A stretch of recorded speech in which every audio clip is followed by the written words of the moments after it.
Well, good morning, good day, good afternoon. Yeah, welcome everyone. Glad to see everybody again. And we're here to do another Natural Growing Through Biology podcast. Yeah, we're going to do a couple, I think, trying to look a little bit on the idea, emphasizing the function of these organisms, plant growth hormone bacteria, as biofertilizers. So allowing us to reduce inputs, better outcomes for the plant, better outcomes for the health, better outcomes for the soil, better outcomes for the farmer. Oh, that sounds pretty fantastic. And we tend to see more natural, more balanced growth from the plant, and we see better uptake. And that's what we're going to kind of get to. We're going to talk a little bit about that and what we've seen as we start to get in that direction. Yeah, so I guess the question is, how does nature do it, Steve? Well, so we can go out and look all over the place. I mean, have humans planted every plant that's out there?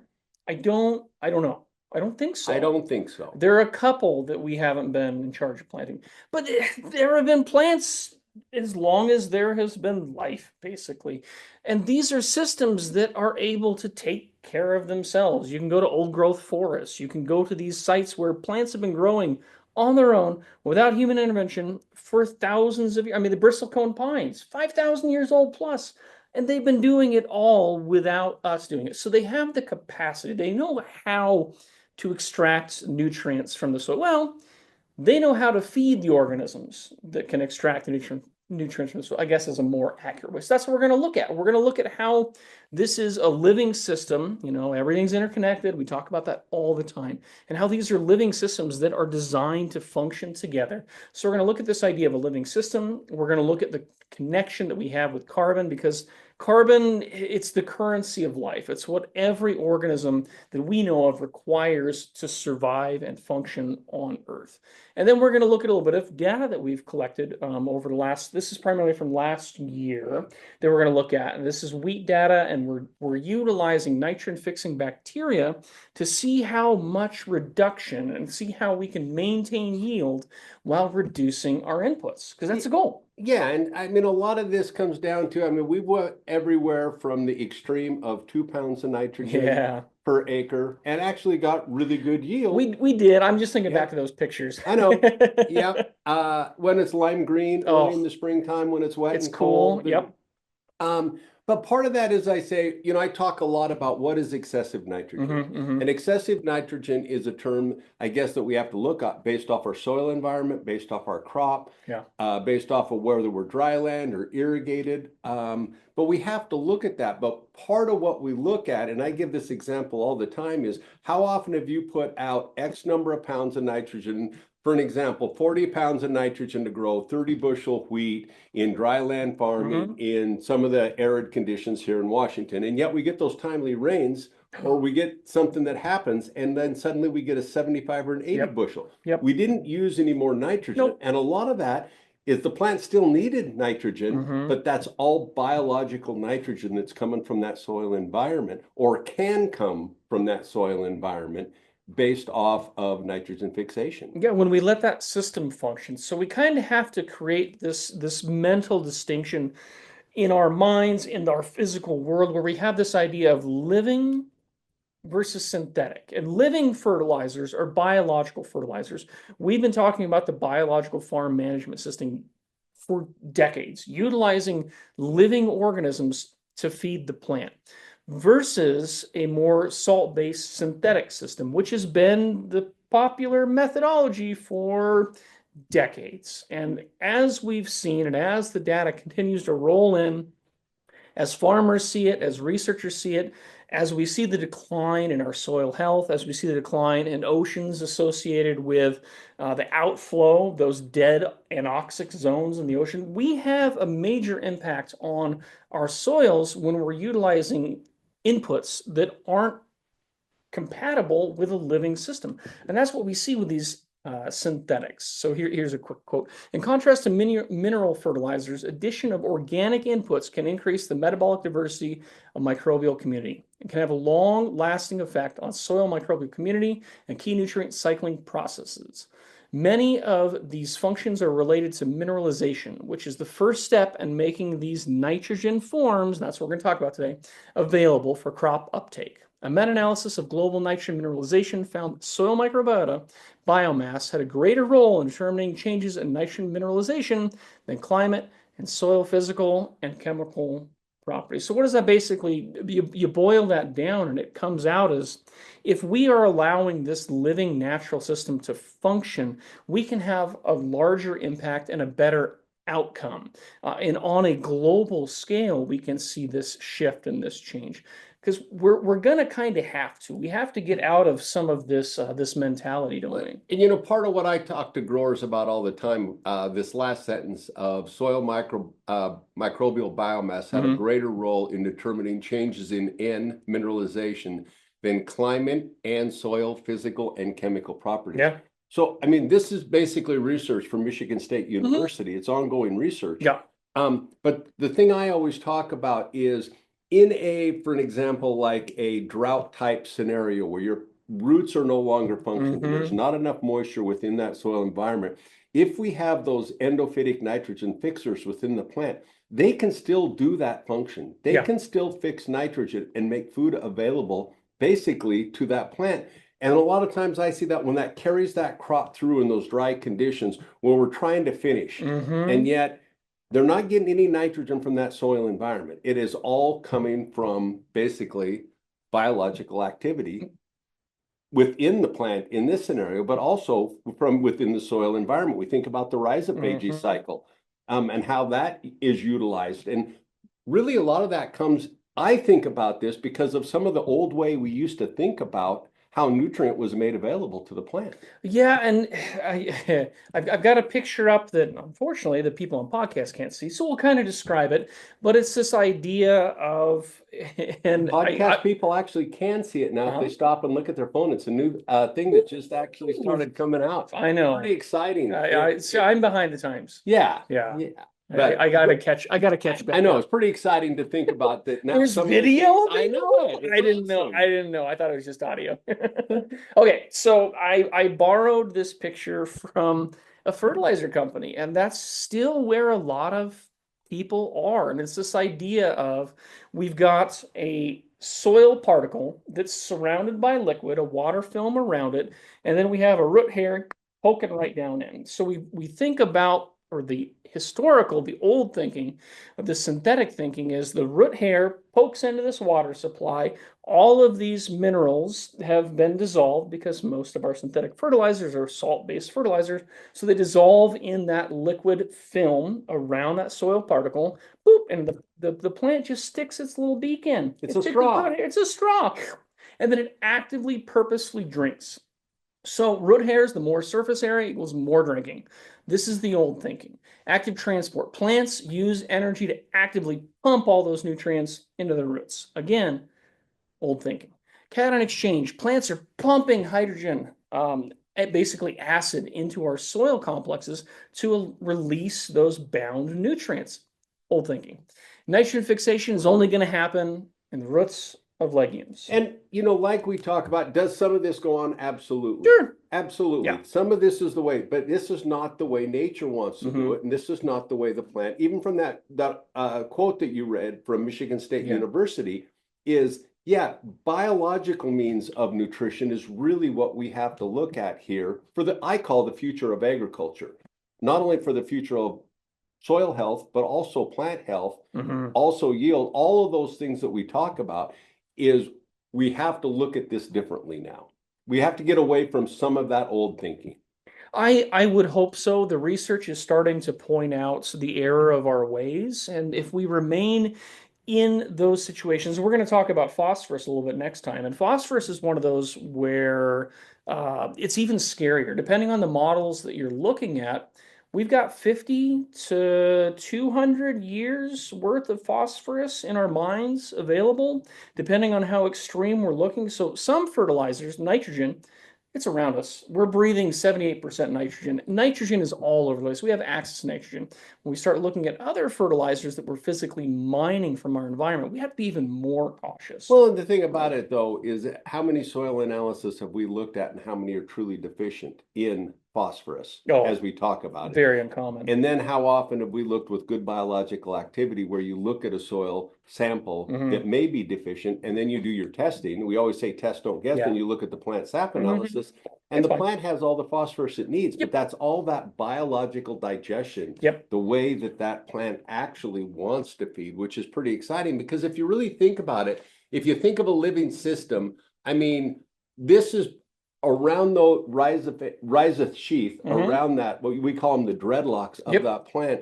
You know, so often we look at that, we say, well, that's good microbial activity. But what does that mean? hmm And when we really break that down, we look at that soil particle that is surrounding that plant. You know, we look at there's drought protection in there. We see aggregation and adhesion within that soil environment. We start to talk about there's a symbiotic There relationship it is. with the plant. Thank you very much. They're creating biofilms and hmm structures. You know, you were talking a little bit about that biofilm. We're going to talk about it later Yeah. when we get into carbon and hmm everything. How important that biofilm is not only for the plant and nutrient holding capability, but also for that microbial community within that There's a soil lot going environment. on. Yeah. Yeah, it traps nutrient. We hmm know it holds on to nutrients, so we've talked about that. But we start to look at the pathogenic variance factor within that soil environment, carbon sources, signaling. You know, I always talk about the signaling because we look at those root exudates and we always call them sugars.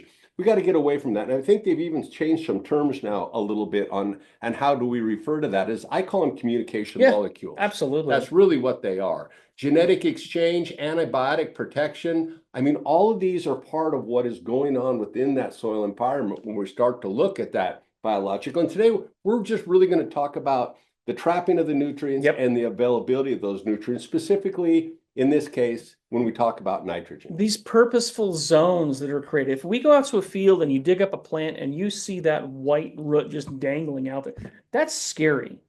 That's naked and afraid. We don't want to be naked and afraid. Exactly. We've got to protect those roots. And what those organisms are doing is they are actively, purposefully binding this soil material together, these individual clay particles, individual sand particles, these individual structures inside of that.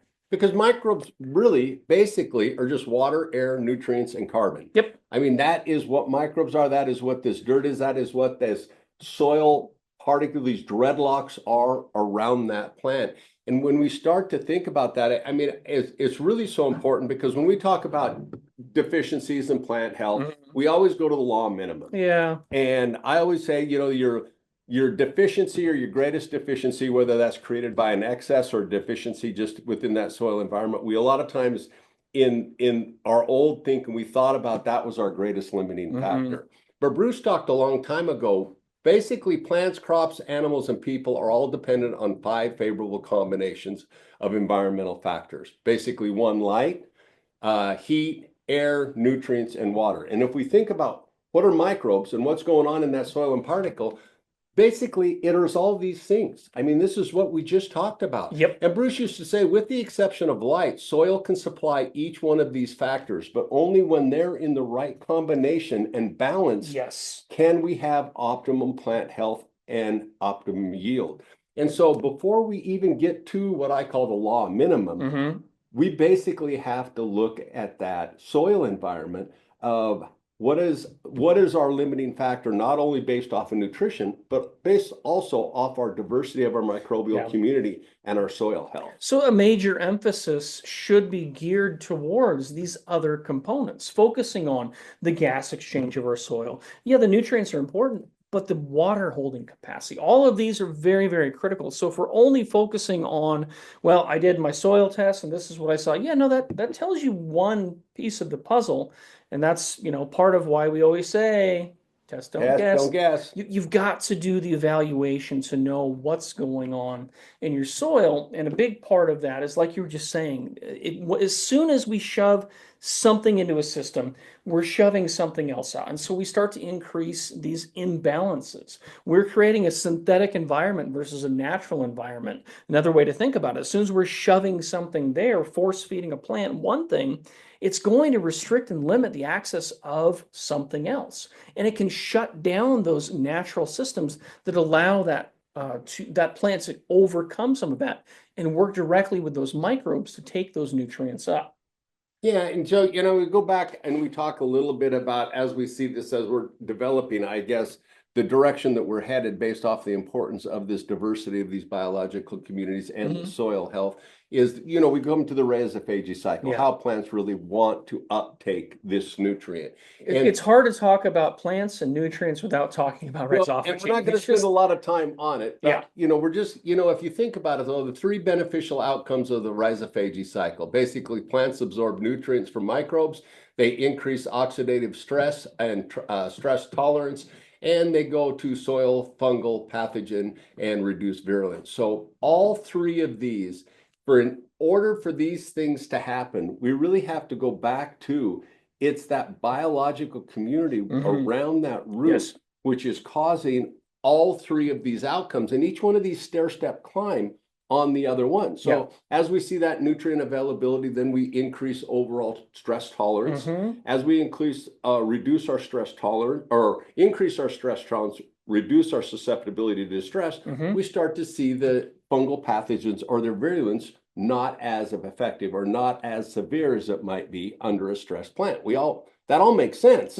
Like Dr. Hatfield will talk about, we're building stepwise. The problem is when we do something destructive, unfortunately, it's not step, it's a slide. So we can very, very quickly slide backward by shifting these systems out of balance. So we need to focus on how is nature feeding plants. Like I mentioned, those forests, those plants that we didn't do anything, they're just naturally growing, as crazy as that seems to be. Plants have this capacity. We just have to allow them to do it. When we're shoving something at that plant, forcing it there, we're taking something else out of balance, as I think I've said once or twice. Just a couple Just times, I just think, in just this once in or this twice. I podcast. know. It's almost And like balance is important. and again, talking about that rhizophagy, we talk about how they coax them with their communication Hmm. molecules, as I refer to them now, into the plant. They're brought into the plant, bombarded with the reactive oxygen species. They become leaky, and all this leaks out all this nutrition, which is inside that microbial body. I mean, that's really all we're going to I talk think at about this on point, that we're today. assuming people have already listened to Heard. If pod. you Yeah. haven't, well, and if you Take a step haven't, back. please Yes. Google Dr. White. Dr. White, look at some of his research because we look at these basically as, Steve always refers to them, I say it as vitamins. Yeah, they're little pills. They're basically, if you look at a microbe overall profile, most bacteria are 10 to 2 plus traces. If I have a phosphate solubilizer, it's going to be higher in the phosphorus level. If I have a nitrogen fixer, that nitrogen level is going to go up. If I have a potassium mobile, you see where I'm going with this. Different microbes have different capacities for these uptake, and a plant is purposefully utilizing that. It has, and we still don't know, there, I love it in research when I find question marks because there are still big question marks. And that's the beauty. We're still learning, we're still discovering, we're still finding out how some of these systems function. But what we're seeing is the plant in this capacity of rhizophagy is taking those microbes inside. And we need to remember that once it's inside, that is now an endophytic organism. Before, when it was out in the soil and it was doing its thing, and its thing was basically, thanks, plant, for the carbon. I'm going to grow like crazy. And in order to grow like crazy, you know what I need? All these other minerals, all these other nutrients. I have a phospholipid bilayer that every cell is surrounded by. That's a lot of fat, which is the most efficient storage structure in nature that we know of for energy, massive energy storage, and massive That's phosphorus. why I can store so much energy. Oh yeah, just like a teddy bear hibernating. Uh, so I don't know.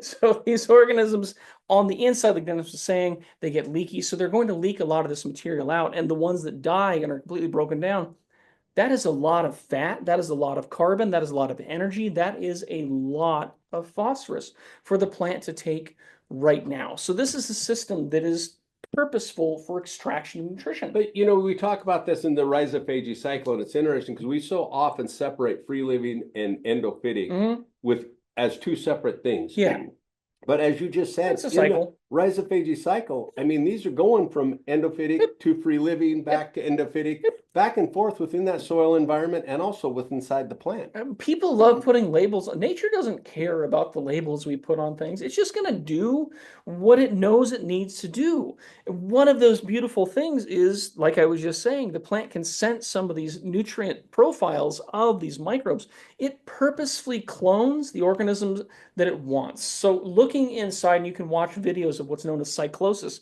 where the plant is purposely kind of shuffling and moving these microbes around inside of its structures, and you see some of them don't move as well. The plant seems to purposefully isolate some and keep it in that reactive oxygen species zone to bombard it even more. Those ones pop. They're broken. They're gone. The ones that it continues to move, well, they get out of that zone. They move out of that zone. And those are the ones that it can purposely clone. And when it clones them, it's their presence and the molecules coming off those microbes that stimulate root hair production. So that slide that we kind of start off with, kind of making fun of if a chemical fertilizer company, that's not what root hairs, they're not little straws. They are injection needles to push microbes back out in the environment so the microbes can extract nutrition to feed the plant. That's it. That's what they're doing. And you know, it's really exciting when you start to think about this, is basically how root and root hair formation actually happens within that soil environment. You know, Dr. White did some research basically where he sterilized basically some tomato That's seeds. the extreme end. Yep. And yeah, so basically without that microbial community around Mm-hmm. that seed, and Mm-hmm. then also around that root, once Mm-hmm. that started forming, those reactive oxygens actually were detrimental to that plant and actually damaged those root hairs They got in nothing their to do. formation. Exactly. They got nothing to do, so they end up damaging the plant itself. So when when you start to think about this, basically not only root hair formation, Mm-hmm. but morphology, branching, all of these things are dictated by this, somewhat Yeah. helped by this rhizophagy cycle, Well, based off at how they grow. Well, and knowing that a lot of these organisms are passed from the parents onto the seed, it's almost like the seeds that don't have the right microbes for the environment to function in an environment, they don't germinate properly, they don't function. Isn't that? It's almost like it's on purpose. It's almost like the plant knows that it needs these microbes. And if it doesn't have them, it cannot survive and it cannot function in that environment. No root hairs, plant dies. And that's one of the reasons why at germination, a plant will share as much as 75% I of its know. exudates or sugars That's bonkers. within that soil environment, because it understands I am feeding who is going to feed me. Yeah. I need you guys to develop properly. And I always say, you know, we make fun of the bat signal. If that bat signal's out there and it's sent out and Batman's not around, that call goes unanswered. And the same thing happens within that soil environment when we start to talk about microbial diversity and plant health and root health and Yes. nutrient availability, and how all of these things basically develop. If the microbes aren't there to signal and let the plant know where there are pockets of higher carbon and therefore higher gas exchange and higher water, if they can't signal out the plant has more difficulty purposefully growing those roots, because you were just talking about how it shifts and alters. These microbes in the soil are purposefully altering the root architecture of the plant to help that plant grow in the environments that are best suited for its growth and development. And grow towards those things. Yes, yeah, the plant spitting out communication molecules, the microbes spitting out communication molecules.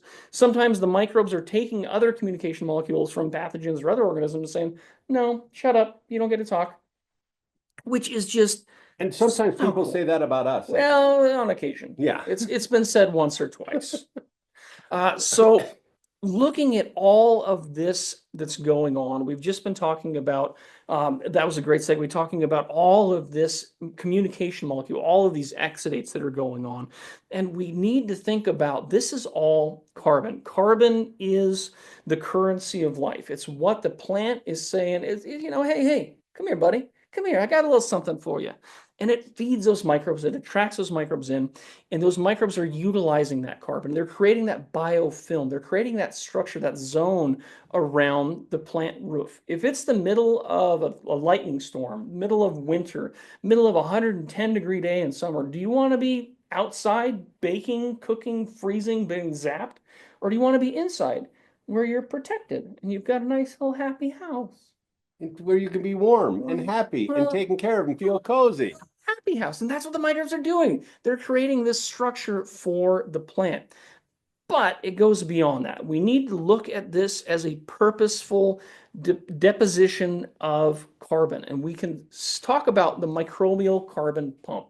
That's what's going on. These microbes are taking that carbon from the plant. They're creating that biofilm around the root, around those individual soil aggregates, and they're purposefully creating that structure for longer term so that generation one deposits X amount of carbon and it creates that much more soil aggregate and that much more soil so that generation two of the plant does even better and generation three. And that's why when you go out to like the middle, the plains of the US before we, did some things to them, Disrupted them. soils were deep. They were feet. They were tens of feet deep in some of these situations where there's been deposition and build, deposition and build. So we start looking at all of this carbon, and we need to remember that the dead microbial carbon, the dead microbial biomass known as necromass, is huge. These microbes are accounting for roughly 50% of all the soil organic carbon that we see. And we need to equate carbon with life. It is the currency, but it's also allowing gas exchange and it's allowing massive moisture holding capacity. It is what's building healthy soil. And that's a lot of times what I talk about is building habitat. Yes. We have to build habitat to support life. And the more habitat we have there, exactly, the more habitat we have there, the more diversity we can have within those organisms within that soil environment. It's kind of like the soil food web that we see, how everything is a stair step climb. We're talking about how all these things are connected, but it's really true of how this functions within that soil environment, because we're going to move on through here after why the carbon is so important and how that affects the nitrogen fixation and all that we're going to talk about today. One quote. I got to throw the one quote. Okay. So hence, we suggest that next generation field management requires promoting microbial biomass formation and necromass preservation to maintain healthy soil ecosystems and climate. We've got to change some of these practices as best we can. Yeah. There are systems that require destruction, require degradation. So you know what? If you know you're doing some harm, the best thing you can do is come back and do some good. You can purposely build these systems back up. Looking at cropland, we see 51% SOC, soil organic carbon, dead microbial biomass, necromass, grasslands, natural grasslands, 47%, and even natural healthy growing forests, 35%. You think about, you go to the forest and you look out, you see all that leaf litter, you see all those dead branches, you see all that, man, oh, look at all that carbon. It's got 35% of all of the carbon, even though you visually see and think about that as the plant matter, it's dead microbial biomass. It's that necromass. So it's building this system. It's allowing this system to continue to grow. That's how we end up with a nice deep O horizon, an A horizon. We're building soil as the plant is establishing and developing this system. So there's a strong link between all of this carbon and we got to beat up nitrogen. It's kind of what we end up having to do. Because unfortunately, like you said earlier, how much do we really need? And that's a question that the more we look at and the more data we look at and the more SAP analysis we look at, the more we see we're using too much. So when we're looking at building these carbon reserves, we have to focus pretty closely on the amount of nitrogen. Our carbon nitrogen ratio is critical. When we start applying excessive nitrogen, what's going to happen? What's the outcome? We burn up the carbon. Burn up everything that we're trying to build within that soil environment. Everything we've talked about that is so important to life, we disrupt by excessive amounts of nitrogen. And a lot of times we talk about not only excessive amounts of nitrogen, timing, application rate, form of nitrogen at different periods of time as which is more available. Are we a soil applied or a foliar applied nitrogen? We talk about the efficiencies of foliar applied nutrition based off of nitrogen usage in that plant based off of foliar versus soil. So all of these pieces of this puzzle have to be fit together when we start to look at it. And one of the things that I guess what we're going to talk about here is some of the things we forget about is utilizing that free nitrogen that we have basically through microbial Hmm. digestion, through endophytic, through nitrogen fixation, through all of these things. And that's really what we want to talk about. And what's the fastest way you can ensure that your plant is not going to have healthy, active rhizophagy feeding it? Well, excessive amounts of nitrate nitrogen Yep, shuts down the rhizophagy just cycle. So we just just stopped like it, that. just like that. And some of that research, as Dr. White talks about. And if you think about that, if we're putting communication molecules out there through Hmm. those exudates, Yep. and that plant is basically saying, you know what, I'm a little bit deficient on What nitrogen, does it do?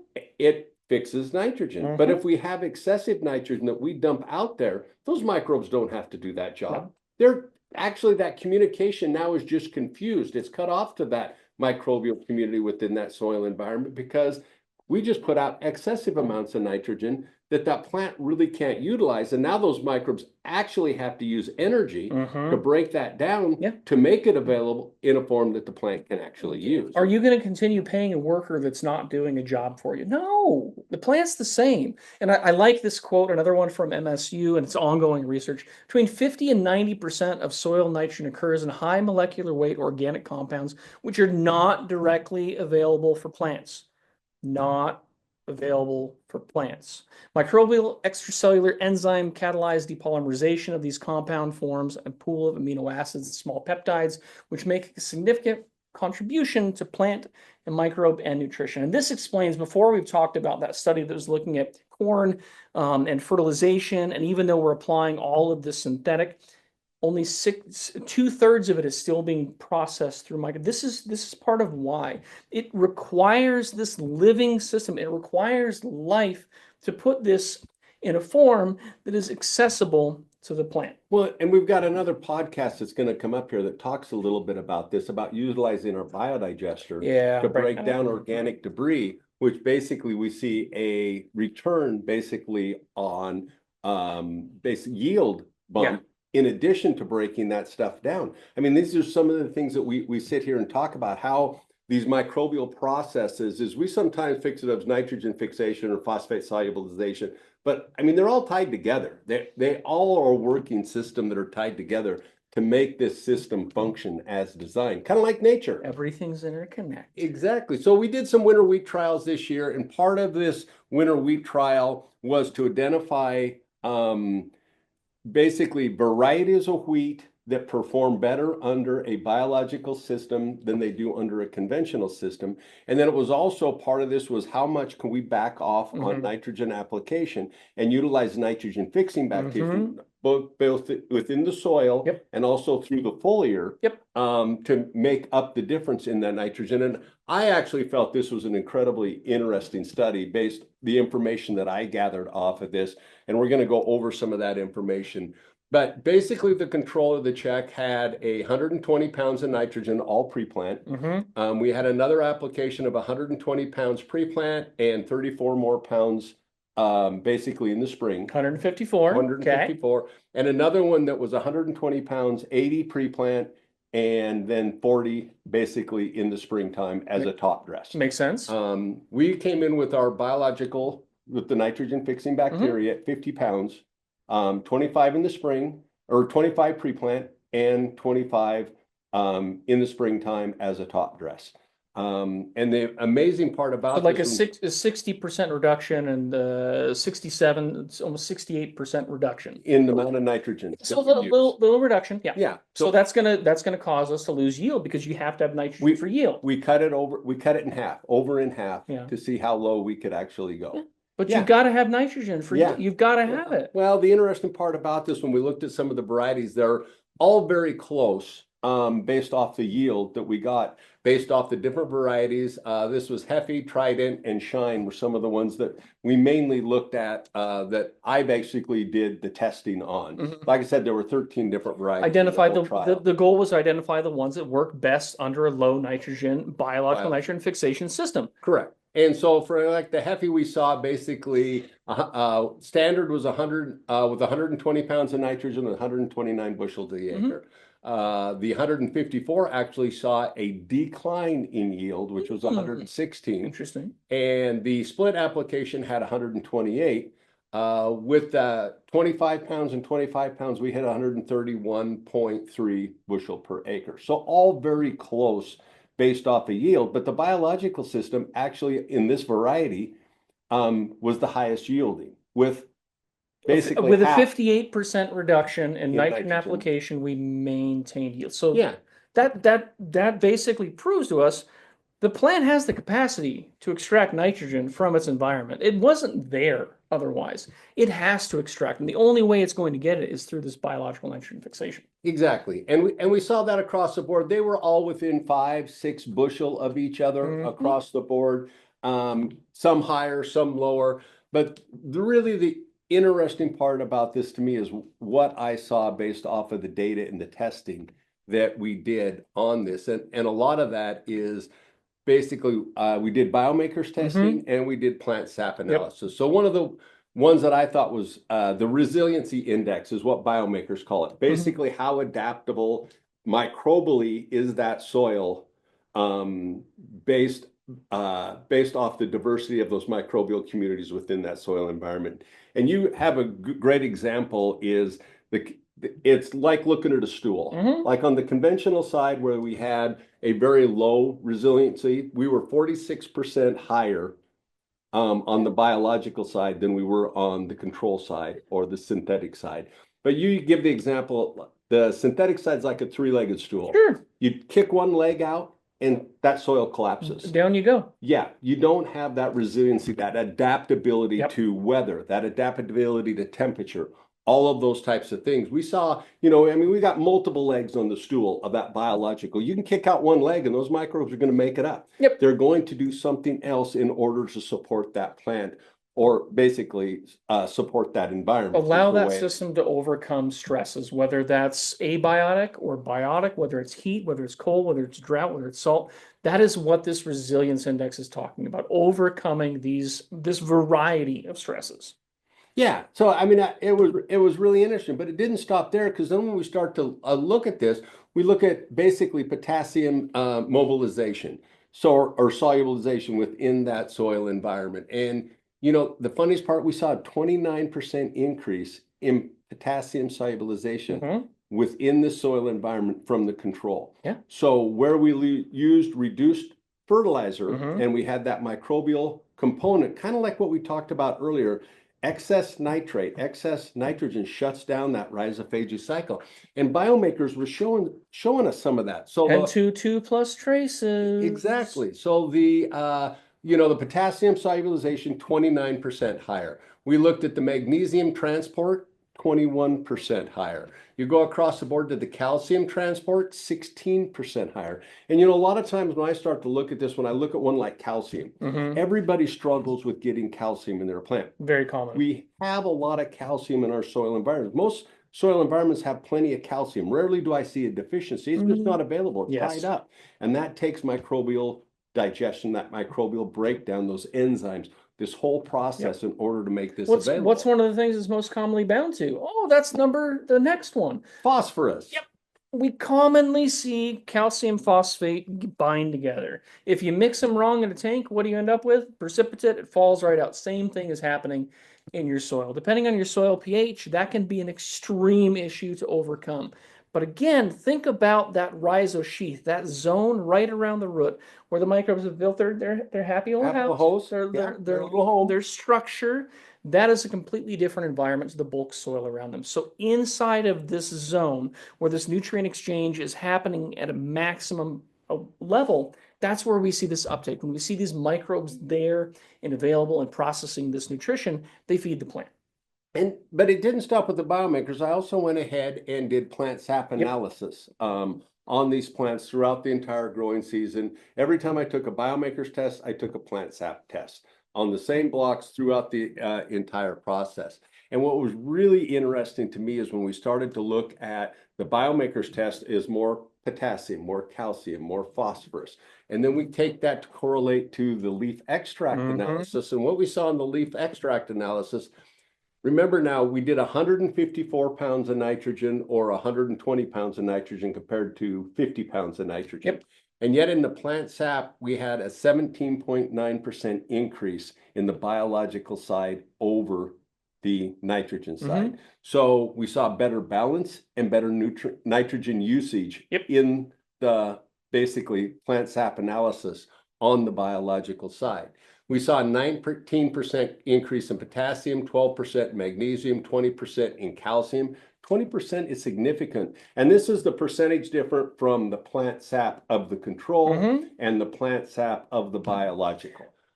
We saw a 26% in manganese. How often are plant saps that I look at and soil analysis that I look at manganese deficient or we have manganese tie-up? And yet we saw a 26%. Dr. White talks about that rhizophagy cycle and that capacity of manganese being number Mhm. one of seeing how much increase we can see in manganese uptake Bringing in the life back plant. to the soil. Yeah. Yeah. 38% in cobalt, Mhm. 14% in phosphorus, silicon, 32%. Ooh, that's a hot button here lately, isn't Yeah, it? silica, it's in your soil. It's sand. Yeah. It's there. Mhm.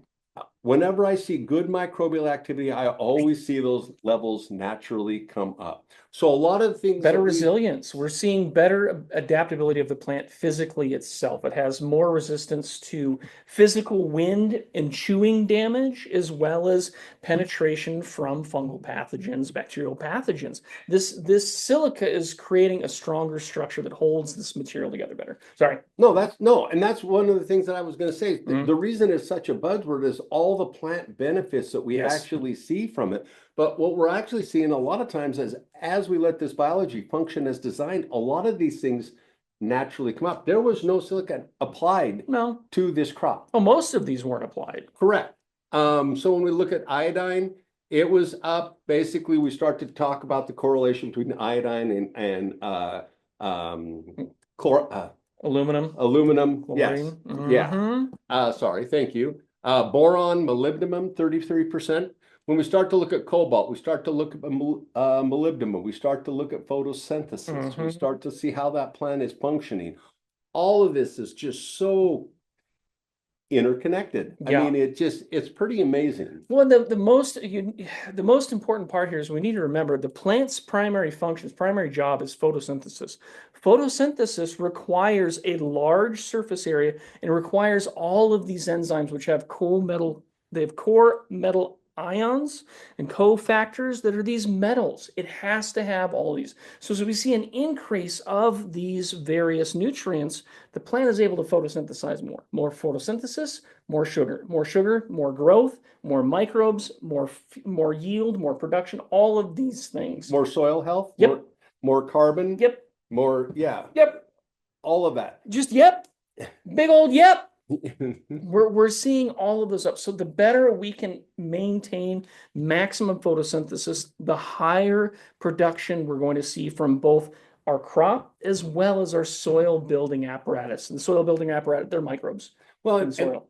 we started this talking about actually nitrogen fixation and Oh yeah, utilizing I forgot nitrogen about that. within that plant. And really that's what this whole thing was about, was utilizing nitrogen fixers in order to Well, this make is all up gravy. All these for other the nutrients are gravy. all this other happened exactly. And sometimes we isolate these, like I said, we isolate this into one specific thing of nitrogen fixation. We forget everything else. And that's kind of what I look at based off of looking at what biomakers did, what the plant sap did.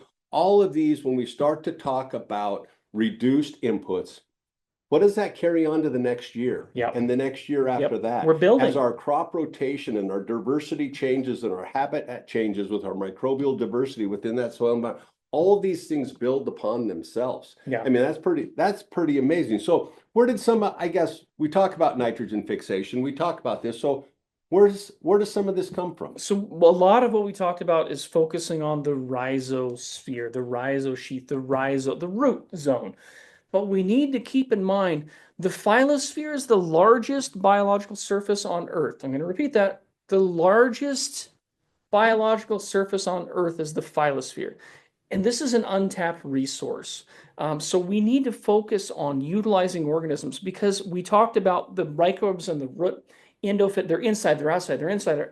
We can do the same on the surface of the leaf. We can utilize epiphytic organisms that live on the outside, as well as endophytic organisms that colonize the inside of this plant tissue. We have now, by taking organisms that have the capacity to fix nitrogen and place them on the leaf, we have now made this a zone of nitrogen fixation and fertilization as well. And I've got a little graphic up here looking at Gluconacidobacter diazotrophicus, and that one is so exciting because they're finding that when you have a combination of drought and low nitrogen, it helps that plant grow through those stress environments considerably. It is a fantastic nitrogen fixer.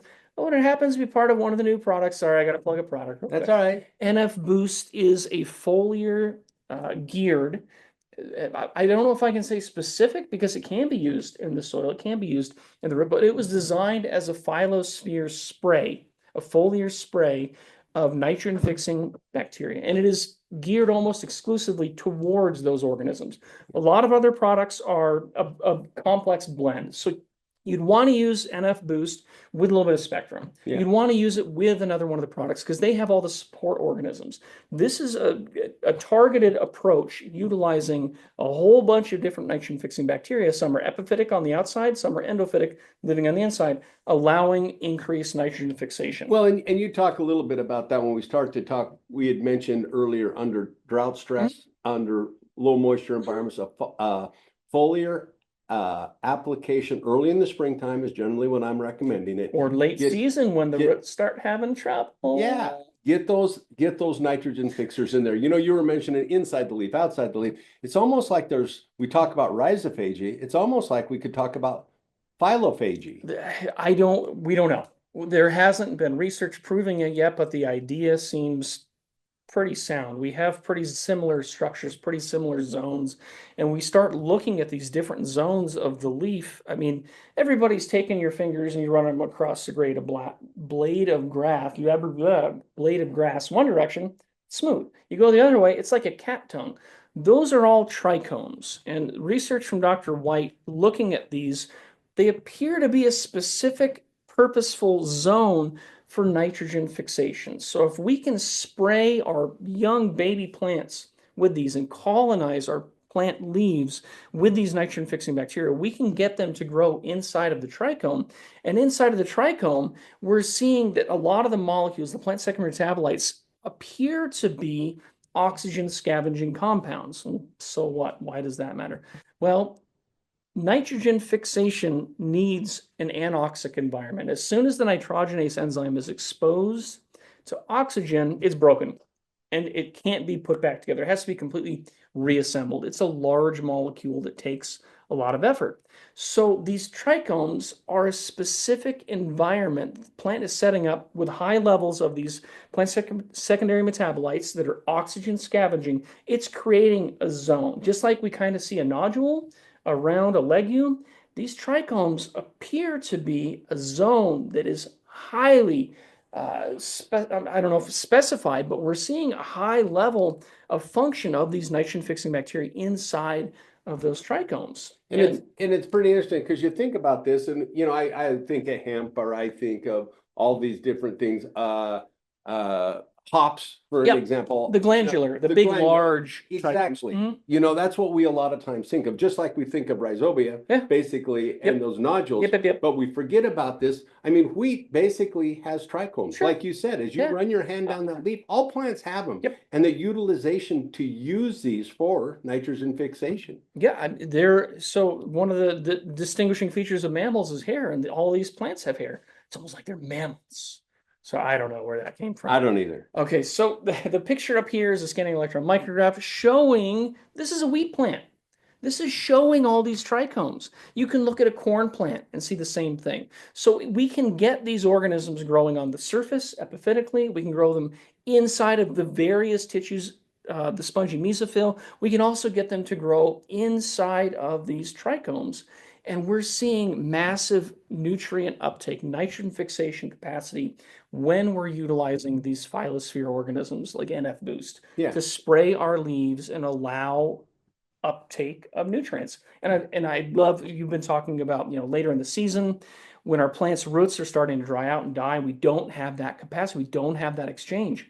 We can still have that going on in the leaves. And a lot of times I see that as finishing your wheat, finishing your corn, all of Hmm. these types of things. Protein. You need those structure, you need that nitrogen Yep. to finish that Yep. process. And yeah, when we start to talk about protein levels, we start to talk about if we want high protein in wheat based off of wheat variety, all Hmm. of these things that we struggle with.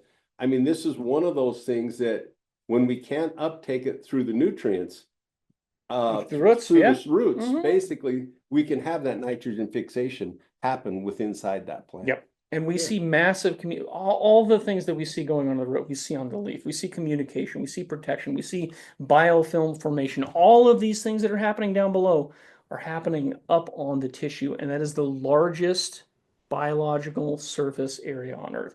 So let's use it. Yeah. And with the idea of using it, we've got to get the idea of utilizing life to grow more life. That's what we need to think about. We need to think about these as living systems. They're not fake, they're not false, they're not synthetic. This is a living plant. So the best way to feed a living plant Is is with living systems.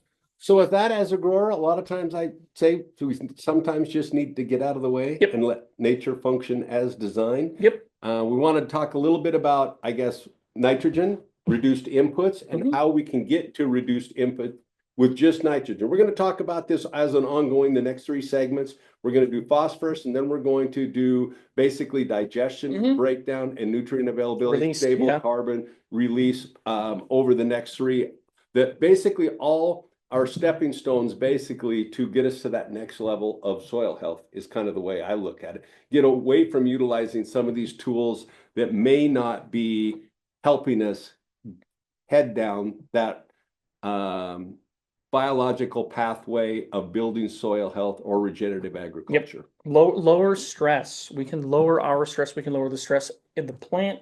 That's the beauty of utilizing these living systems, these biological systems, is they're taking control. It takes a lot of the control out of our hands and it allows these systems to self-regulate. Isn't it nice when you don't have to worry about something and you can Well, let it worry about itself? a lot of times I say there's a direct correlation, we've already said this, between yield and stress. Oh yeah. Yes. Everything has to Direct. do with, yeah. So the more we can reduce stress in the plant, the higher potential we have for yield. Because every time we go through a stress environment, we just basically take a little bit of that Hmm. yield away. Just keep dropping down. So with that, I'd like to thank everybody. I'm Steve, I'm Dennis. and thank you for joining us at the Natural Going Growing Through Through Biology Biology podcast. podcast. Thanks, everybody.